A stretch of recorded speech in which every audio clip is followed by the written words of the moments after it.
Welcome, everyone. Thank you for joining today's live session, Overcoming the Data Gap to Lend Confidently During Economic Volatility. I'm Rana Meier. I'll be your host. And before we get started, quick reminder. First one, note that this session is being recorded, so know that you will receive a copy of the recording in your email inboxes tomorrow. And second, please feel free to drop your questions into the Q&A box at any time. We will have some dedicated time in the last 10 to 15 minutes to get to as many of your questions during that final segment as time allows for. So kicking off, why are we here today? Today's lending environment is anything but predictable. Between economic volatility, shifts in consumer behavior, traditional credit data is just no longer enough to have a complete and accurate picture of borrower health. So I'm thrilled to be joined today by two experts at the forefront of this space, David Snitkof, SVP of Growth here at Ocrolus, and Chris Hansen joining us as well, GM of Cash Flow Solutions at Nova Credit. So David, I will kick it over to you to introduce yourself, and then Chris, please do the same. All right, thanks, Rana. Great to be here today. Thanks to everyone for joining, and especially to Chris. I'm David Snitkof. I'm SVP at Ocrolus. And for most of my career, I've been building technology to help expand access to credit for consumers and small businesses. Have worked at some big places like American Express and Citi, started and ran a startup in fintech, which we sold to Cabbage, where I ran analytics and data strategy for a few years. And for the past several years, I've been here at Ocrolus, helping lenders make high-quality decisions with trusted data and unparalleled efficiency. Very excited for today's conversation. Over to you, Chris. Awesome. Thank you, David. Thank you all for joining today. Great to be here. Excited to talk about the topic that I know many of you, we engage in on a fairly frequent basis. I'm Chris. I help run our Cash Atlas solutions at Nova Credit in our strategic partnerships group. So when it comes to looking at cash flow data across our business line, the multiple different use cases, many of you on the call I get to engage with, and think of how can we get to a creative place on leveraging alternative data in a thoughtful way, because obviously there's quite a bit of change in the economic landscape. It continues to shift both in the macro as well as in particular lenders' portfolios. And so really excited to kind of dig in on this topic today. I think it's very top of mind for a lot of the lending partners we work with. A quick plug for Nova Credit for those of you who don't know. We're a financial data and credit infrastructure company.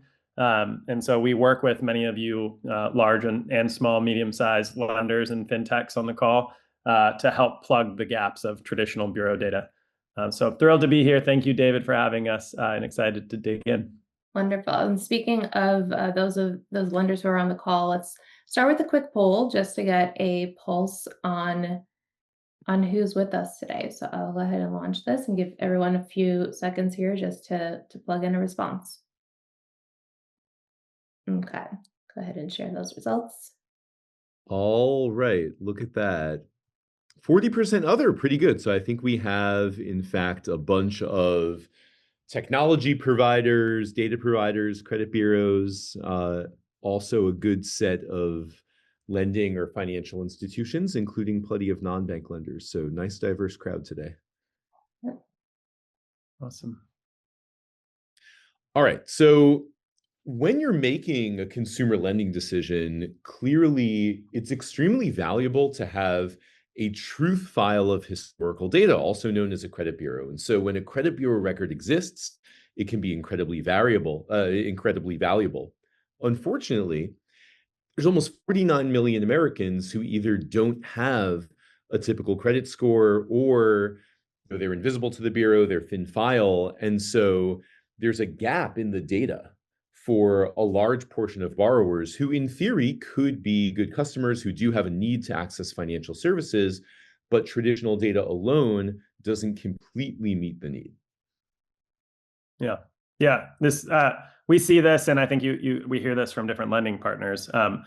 When they look at traditional credit scores, one, just by the way they've been architected over the last decades in the credit system and the financial system in the US in particular, inherently leave some individuals out. I think it's really important to look at the why right? You might have, new people coming to the country who actually don't have a credit record on file. You might have other people who are, not using credit in a traditional sense of the way, because we have new financial instruments coming out, left and right in the industry now. And so all of that kind of leads to a fairly muddy picture, if only relying on things like traditional credit scores in the US.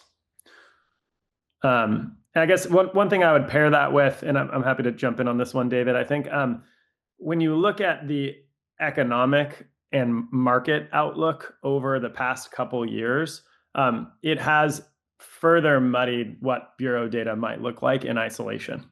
And so when there's a graphic up on the screen for you all. If you take a look at this, is actually just looking at income variability over multiple different vintage cycles. So from about 2019 to 2024 on the far right. So you see that middle tranche and the far right tranche, there's a group of population that already has a bit of variability in their income pattern and their ability to pay.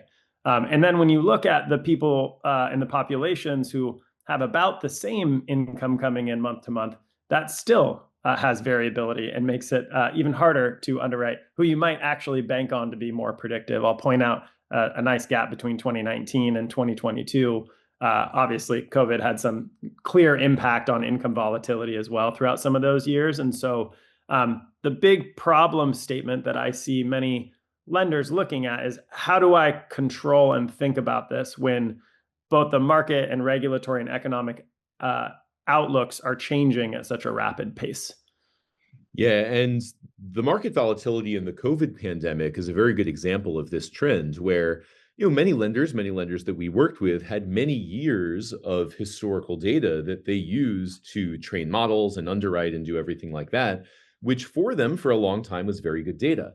When the market changes, however, so let's say you're lending to someone whose income is from a restaurant that he owns, and now the pandemic means the restaurant is closed, all that data you had about that customer or people with the profile of that customer, it's suddenly a lot less relevant. And that's a time when you need to start adopting, and hopefully you've adopted this already, a greater diversity of data sources and hopefully more real-time adaptable data sources. Because when the market is changing, when there's a lot of uncertainty, historical data just becomes inherently less valuable. Yeah. So meeting customers where they are is something that we always talk about at Ocrolus, and I think Nova does a particularly good job of this as well. There's always a balance in underwriting between getting sufficiently comprehensive data to understand a customer's financial health and balancing that with the friction of not wanting to create a bad customer experience in the application process. And different customers will want to provide data in different ways, through documents, through API connections, through permissioning, first-party on-us data from connecting to marketplaces, all that kind of stuff. And so I think it's really valuable to construct a customer experience that helps borrowers connect the right data and also provides information for lenders to really understand their financial health. Yeah.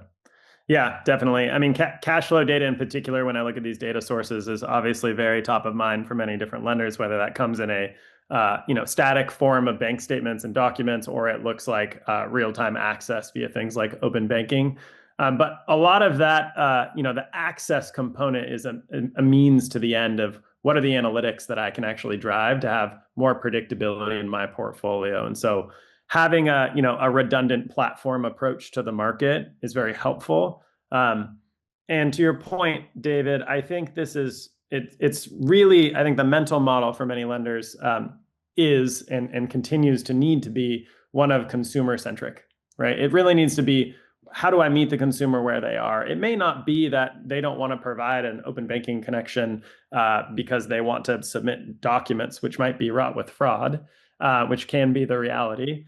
It might actually be that they don't understand their credentials at that point in time, or on the inverse, maybe they don't have a document on them when they're inside of a branch, and they want to provide documentation that will prove their income. Mm-hmm. So it truly is. Looking at the intent of the consumer through the methodology. But when we look at the infrastructure, it has to be comprehensive enough in order to have a full enough picture on the conversion of the data and make a difference within a lending portfolio. Awesome. Now that we've established the importance of filling the data gap with real-time insights, let's double click and dig deeper. So I'm going to go ahead and remove the screen share here, and I'll hand it off to David and Chris for a little bit of a fireside chat, and they're going to explore some really pressing questions, both that we've received digitally, internally, as well as from some of the outbound communications we put out. So if you have any Q&A, feel free to drop it in the question, and we can add it to the conversation.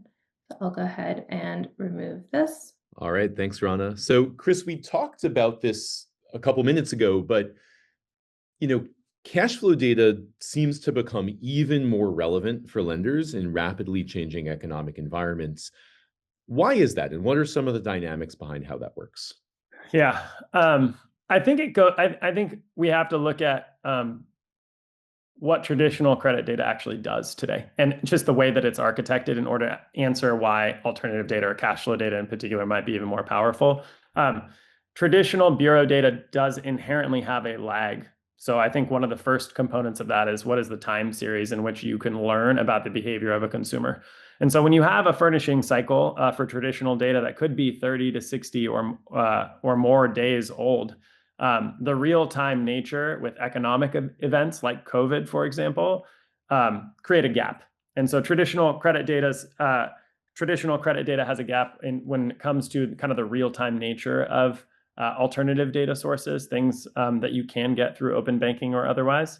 And then I think there's an aspect of what depth can you get from credit data. When you look at debts and liabilities, that might be one core component of risk and predictive power for a lender. But there are much more indicators and variables that you can look at that will help to harness the power of predictiveness. When you look at things like we were talking about earlier, looking at income patterns, looking at income volatility as a particular component, or even looking at income and expense ratios over time and how people are spending their money, you can start to paint a more full picture of what the consumer or the applicant looks like. And you might even be able to see signs of distress earlier when you have things like a big economic event like a COVID, or you have mass layoffs in the market in a particular vertical or sector. So you can understand if somebody has the means and the ability, not just their prior willingness to pay. Yeah, and I think in bank data, specifically if you have transaction level bank data, there's a lot of reality signal in that data. It's relatively real time if you get it up to the moment, or at least to the last month, and to see every line item coming in and out of someone's account, every expense, whether it was expected or not, every inflow, whether it was expected or not, and see how that trends over time. It does give you, if you're able to analyze it through, and we do this at Ocrolus, you do this at Nova, having tools, not just the raw data, but analytics to be able to analyze the income and the cash flow, it really gives you a better picture of the customer's financial health. Yeah, absolutely. And I think there's an element of that for a particular applicant that also helps aid them. There's a portion of consumers, you think about gig economy or non-traditional work and wage, there's a large portion of consumer, millions of people who fall into that bucket, and being able to evaluate them with a more comprehensive means is certainly something that every lender, it's very top of mind. Or really it's what might have used to be an edge case has now become like a predominant use case that they need to solve for. Right. A few years ago, it was definitely like, what is this? What is cash flow underwriting? I think the question now that we probably both receive is, I see that cash flow underwriting is important. How can I do this? How can I do this the right way? How do I do this effectively? Right. Exactly. Yeah. So, I think in consumer lending, historically, there have been fewer data sources because credit bureau data is generally so prevalent and generally very useful. Why is it so important to accommodate a wider range of data sources in consumer lending? Yeah, it's a good question. This kind of goes back to what we were talking about earlier. How do you take a platform approach? How do you think about credit bureau data, which traditionally has had a number of large national credit bureaus that are putting it forward? Again, I'd kind of go back to origin. How do people operate with traditional credit bureaus today? Well, they run things like preference tables. And when you look at a bureau preference table, you understand that the furnishing cycle and the strengths and weaknesses of any independent bureau can only reach so far. And so as a lender, you have to have a comprehensive approach. Well, I would argue alternative data and alternative data sources are no different. You have to take that kind of preference approach to alternative data and start to look at, okay, what are the pros and cons of each data source type and each data source partner that I can work with. And so at Nova, as a good example of this, when we look at kind of like our open banking solution powering cash flow underwriting, one of the first forks is kind of digital or doc, which is, can I actually log into a source-based account, or am I going to rely on the document and the additional layer of fraud protection on top of that? In the digital world, it's really ensuring that we have redundancy on a connection by connection basis on bank accounts. And so, as many of you on the call know, the world of open banking has been one that has taken twists and turns over the years, honestly, decades at this point.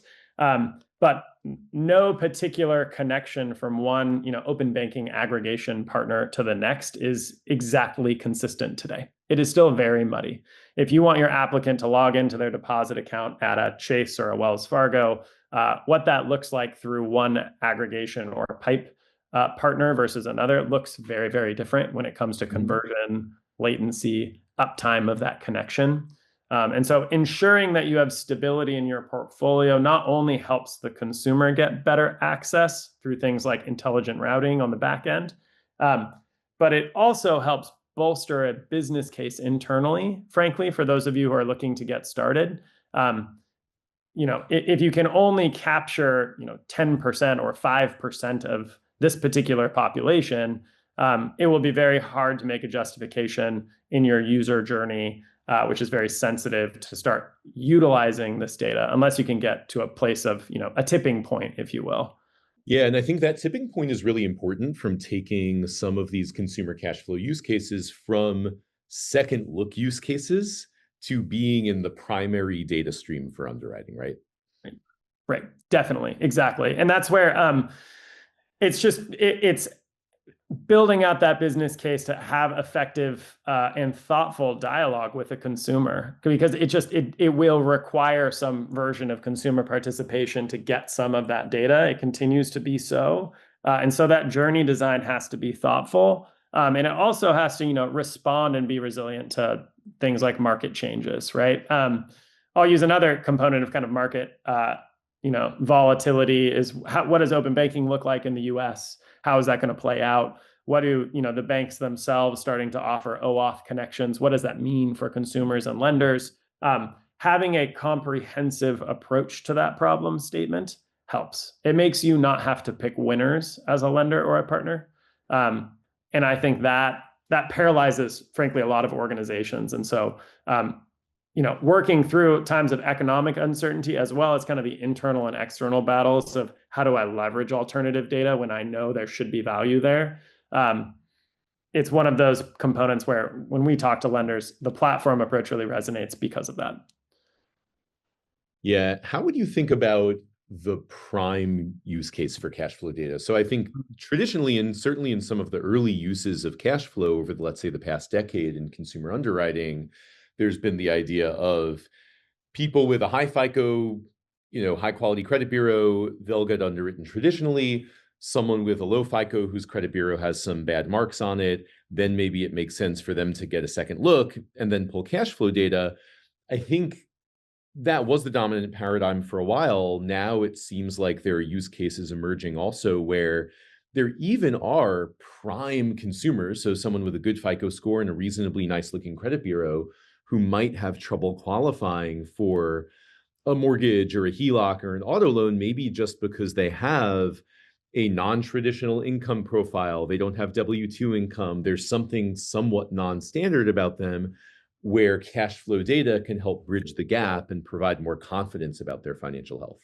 Yeah, two great things I think you touched on there. One, just about the credit quality of the consumers and the applicants in the funnel, as well as the use cases. And more data will always better separate risk than less data. And so when we think of cash flow data, there is separation and risk separation across the credit spectrum, from deep subprime all the way through super prime. There might be differences in deltas based on lending practices and traditional credit bureau methodologies that lenders use today. But we do see that risk prediction better when you can capture the data in a thoughtful way. In terms of use cases, I think you're absolutely right. A lot of the market started in the world of origination on a second look basis, saying, if I can't qualify with traditional data alone, can I leverage additional data to get over the top? I would still say that's a great use case for many lenders today. It's a great business case ROI component as well for people to move forward, and frankly helps include a lot of consumers who, for whatever reason, might be excluded from the traditional bureau paradigm. It has expanded more and more. You can think, especially during periods of economic volatility, when lenders are looking at tightening their credit boxes or being a little bit more thoughtful around capture in their applicant funnel, now is a great time where we haven't seen, depending on the market, credit card issuing or anything like that, we haven't seen extreme tightening yet, but we see a lot of speculation as to what the environment is going to look like over the next 12 to 24 months. One thoughtful consideration we hear from lenders is, instead of constraining my buy box, can I artificially constrain it with some marginal approvals and then use additional data layers in a thoughtful way in order to make sure I want to lend to that applicant? And so I think we've started to see people get more thoughtful around origination, moving from marginal declines to marginal approvals, as well as even post-origination. Persistent access and the real-time nature of cash flow data is truly one of the biggest benefits to cash flow data. So when you look at risk over a longer time horizon post-origination, many lenders are finding value in seeing things like early delinquency signs and starting to think into the lens of servicing with the data.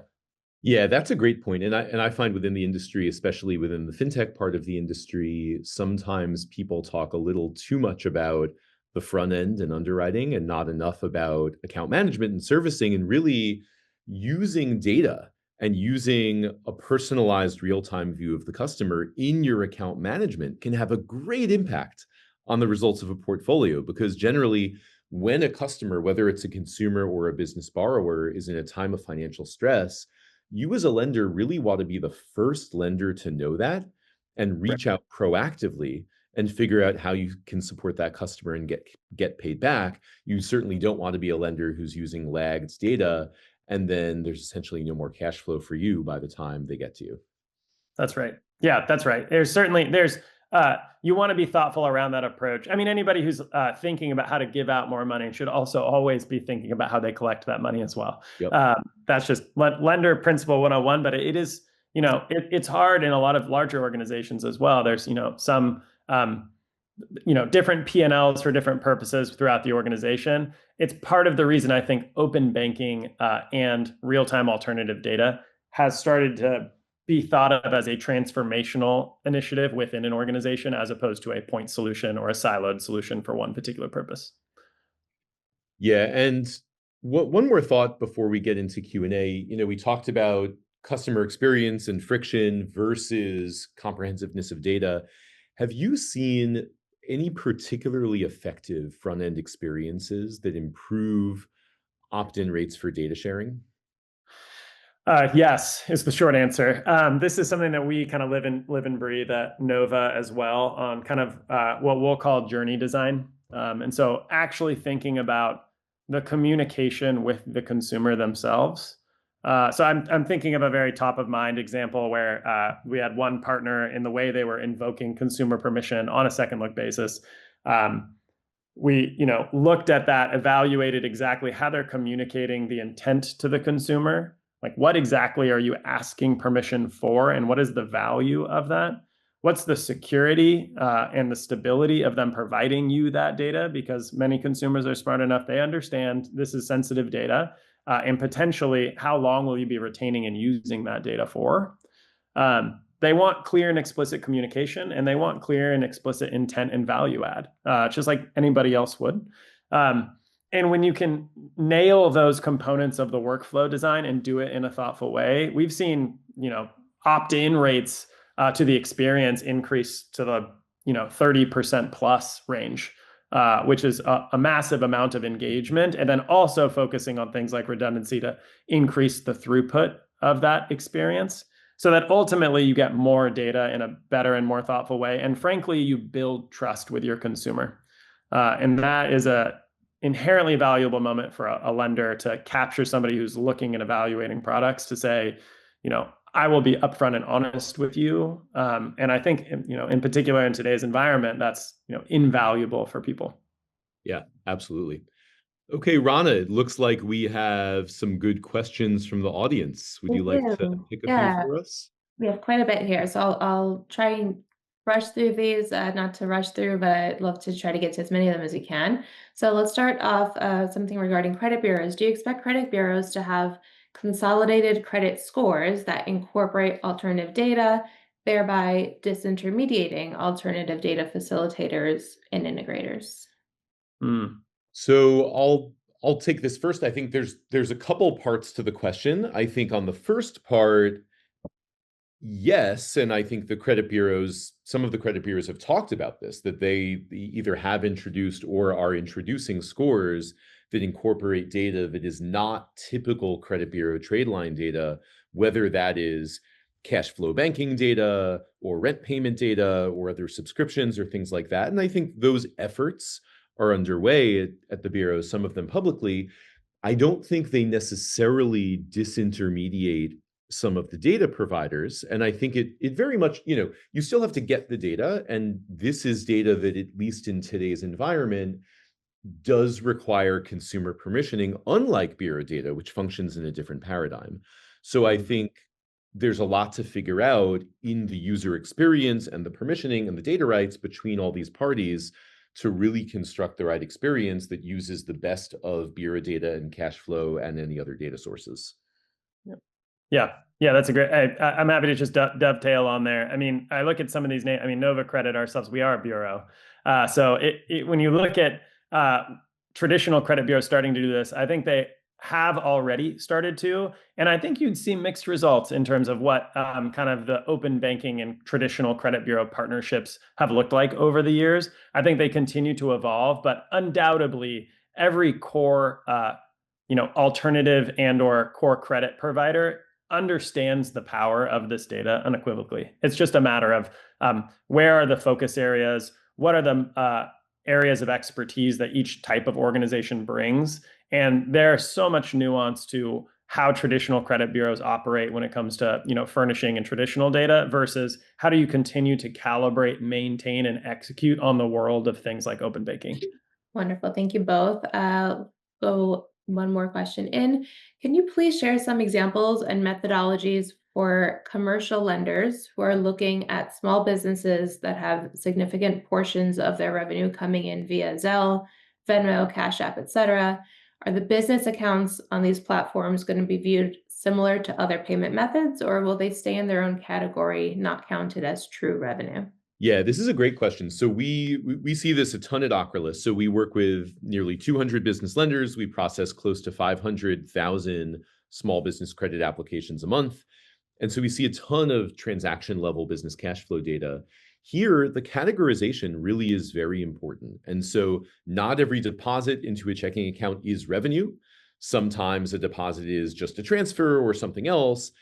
Every lender is going to have to come up with its own criteria for how they want to view the cash flow and how they want to evaluate that as they're considering granting credit. At Ocrolus, I can say we have a revenue formula that tags every transaction for whether we believe that it should count as revenue or not.